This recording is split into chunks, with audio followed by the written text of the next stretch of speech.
যে আজকের যে রায় সেই রায় দুর্ভাগ্যজনক তো বটেই, সেই সঙ্গে সঙ্গে যেটা হচ্ছে সেটা হচ্ছে ভারতীয় বিচার ব্যবস্থার যে মৌলিক সত্য, সেই মৌলিক সত্যকে কোথাও একটা পাশ কাটিয়ে যাচ্ছে বা অগ্রাহ্য করছে।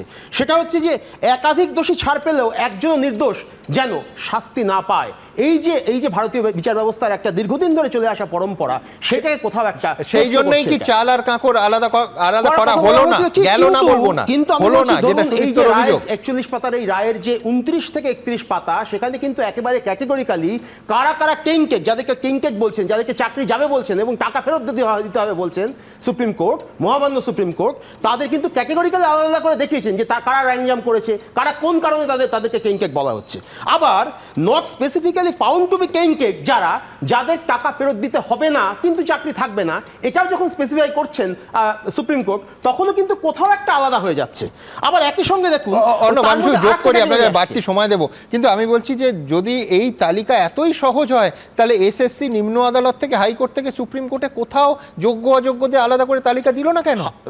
এই দায় তো সুপ্রিম কোর্টে চাপালে হবে না, কিন্তু এসএসসি দাঁড়িয়ে বলেছে যে চাল কাপড় বাঁচতে পারছি না।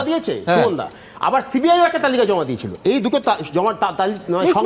মিসম্যাচ করছে।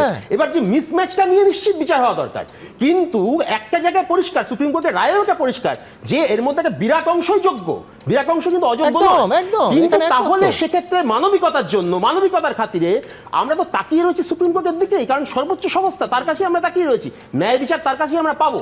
সেখানে এই মানবিকতাটুকু আমরা সুপ্রিম কোর্টের কাছ থেকে আশা করব বা আমরা সেটা চাইবো, সেটা কোথাও তো নয়, কোথাও তো সমস্ত চাকরি প্রার্থীরা তাকিয়েছিল তো সরকারের দিকে মানবিকতার খাতিরে যে দুর্নীতিটা করো না বাবা।